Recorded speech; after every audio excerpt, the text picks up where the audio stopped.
Good morning. Welcome to morning meeting. So here's what's on my mind this morning. I am a substitute teacher, and so I travel various districts and teach, and I have a variety of subjects and all of that. And so I was in a classroom where I was working with some students, and I'm just following the plan that the teacher has in place. And one of the students became upset with me because he had a cup of what looked like coffee and not enclosed or anything on the table. And I was a little concerned because all the Chromebooks are out and things like that, and tables get bumped and whatnot. Normally in schools, they're required to, if they're going to have a beverage, it has to be a closed container. And so I was a little nervous about this. And so I just very gently picked it up by, it's a cup this big, picked up near the rim and just sort of slid it over. And he got really upset with me because I touched his stuff. He got really upset to the point where he was cursing at me under his breath, but enough for everybody else to hear, thinking I wasn't hearing it. Now, here's the thing. As a teacher, substitute or not, you choose to acknowledge or you choose to ignore certain situations just because it makes sense to do so. It's not that you don't hear them. It's not that you don't realize it. You just know after doing this for a while that you don't need to react to everything in every single moment. And it's very important to actually role model that you don't react to every single thing, particularly when they're negative things like that. You don't react to every single thing. So when this happened, I didn't outright react to the situation. I just sort of paused and I looked over at him, and he wouldn't make eye contact with me, which was equally interesting.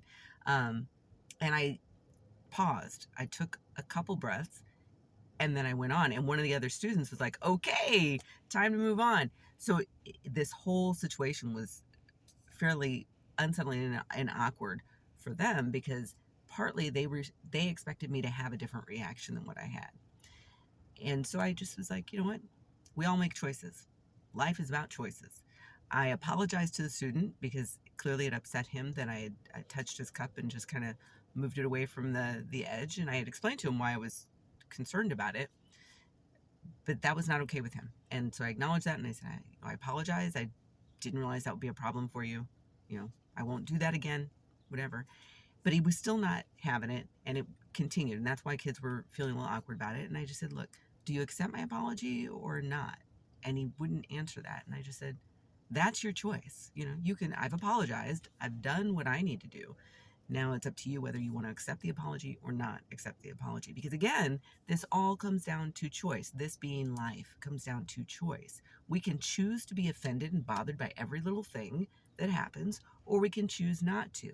It's that pick and choose your battle sort of mentality. And this didn't need to be a battle. So my philosophy when it comes to apologizing, I'll speak to that quickly, is I apologized sincerely, and that's how I handle things. And once I've apologized, it's out of my hands. So how the other person is reacting or not reacting to that situation, I can't control that.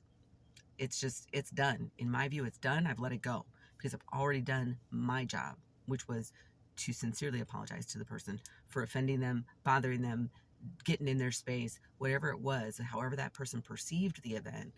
I apologize for it. So what do you do? How do you view choice when it comes to reacting or not reacting to situations that happen around you? That was just how I handled that particular situation that time. I don't always handle them the same way every time. You have to read the room. But that was how I handled that one because I was really thinking about choice and reacting and what would be the best way to handle that particular situation, even though the young man was basically cursing me out under his breath. Which, yeah, I thought it was actually kind of funny. I wasn't particularly bothered by that. He's just expressing himself, put it that way. But what do you do when you're faced with adversity and someone getting under your skin? How do you handle that situation? Leave a comment. See ya.